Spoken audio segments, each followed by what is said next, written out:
Le mécanisme de marché, c'est avant tout la courroie de transmission du capitalisme qui est devenue progressivement l'élément majeur de régulation sociale. L'institution marché et les interactions marchandes entre les individus, c'est absolument généralisé à quasiment tous les pans de nos vies. Et pour cela, il a fallu donc étendre la sphère marchande. Et la sphère marchande s'est étendue sur des objets qui en tant que tels n'étaient pas des marchandises. Le travail est devenu une marchandise, mais n'est pas intrinsèquement une marchandise en soi. Et pour cela, en fait, le capitalisme a transformé le travail pour qu'il puisse être régulé par le mécanisme de marché. Le travail est devenu une marchandise. Et que donc, du coup, dans notre relation entre employeur et employé, il y a une interaction marchande qui est construite socialement. Le problème du mécanisme de marché, et qui est bien pratique pour le patronat, c'est qu'en fait, le mécanisme de marché permet d'invisibiliser le rapport de force qu'il va y avoir au sein de l'interaction entre l'employeur et l'employé.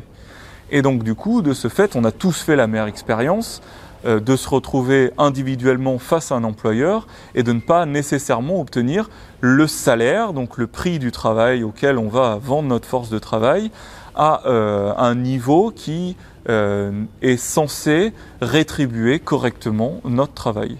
Pourquoi ? Parce qu'en fait, l'employeur possède un rapport de domination sur lequel il va jouer pour pouvoir lui maximiser son profit. Je dirais même que c'est fondamental d'avoir une dimension collective, justement, puisque ça permet de rééquilibrer le rapport de force et donc de lutter face au rapport de domination de l'employeur lorsqu'il va fixer le prix du travail.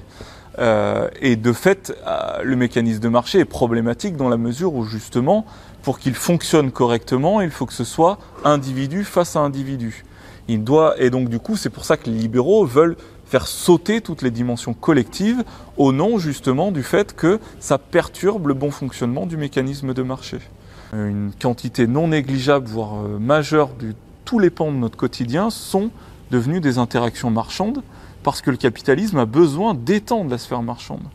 Et c'est pour ça qu'aujourd'hui Google a créé un marché des mots, qu'on parle de marché électoral, que Elon Musk est en train de marchandiser l'espace. C'était des lieux, des objets qui n'étaient pas des marchandises et qu'on a transformés sous forme de marchandises pour que ces objets deviennent profitables et qu'ils permettent d'assurer le système du capitalisme. Des leviers, à mon sens, on en a. Déjà, pour cela, il faut déconstruire et comprendre que le mécanisme de marché n'est pas un phénomène naturel.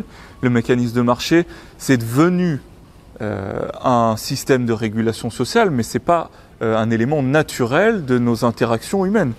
Le mécanisme de marché a transformé l'économie en physique des sciences sociales. C'est une création, pour le coup. Dans le mécanisme de marché, il convient déjà de dénaturaliser dans nos débats unilatéraux, dans nos têtes, si je puis dire, justement la naturalité du mécanisme de marché. Déjà, c'est une première étape pour pouvoir décerner là où on pourrait faire autrement que par les interactions marchandes. Et à ce titre, on a quelque chose d'absolument précieux. Avec lequel on vit tous les jours, pour le coup. La sécurité sociale est une institution qui est en dehors de la sphère marchande, et donc du coup en dehors des interactions marchandes. On a d'autres moyens pour lutter, notamment quelque chose qui, à mon sens, c'est important de le dire, c'est que la mère de toutes les batailles peut-être pour lutter contre l'extension de la marchandisation, c'est la réduction du temps de travail. La réduction du temps de travail nous permet d'avoir du temps en dehors du marché. Et plus on agrandit ce temps en dehors du marché, plus on limite les interactions marchandes dans notre quotidien. Lorsque le mécanisme de marché ne fonctionne plus, notamment lors de la crise financière de 2008, on s'est aperçu que, et c'est un exemple très très prégnant, très parlant, dans la mesure où l'objectif des politiques publiques n'était absolument pas de résorber les problématiques qui étaient créées par la crise financière et les problématiques sociales notamment. L'objectif n'était pas de satisfaire les besoins sociaux du corps citoyen, mais était de remettre en état de marche le mécanisme de marché. Et en soi, il fallait satisfaire le bon fonctionnement du marché. Et donc du coup, là, j'utiliserai éventuellement la citation du film Le Grand Retournement, qui dit « le marché l'exige, c'est donc notre loi ».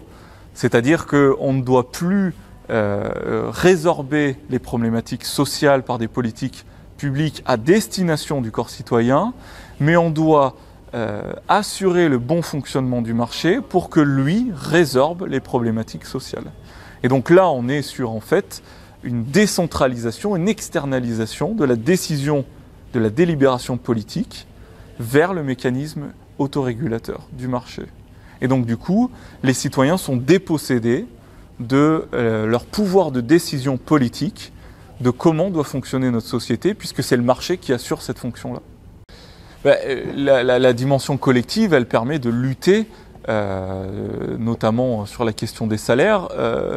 Plus le pouvoir de négociation des syndicats est important, plus on peut lutter contre le rapport de domination qu'il y a de l'employeur vis-à-vis du travailleur. Et donc du coup, la dimension collective, à ce titre-là, elle permet d'avoir un poids, un rapport de force qui permet de contrer ce rapport de domination qui est invisibilisé par le mécanisme de marché. Ça veut dire syndiquez-vous ? Ça veut dire syndiquez-vous, bien entendu.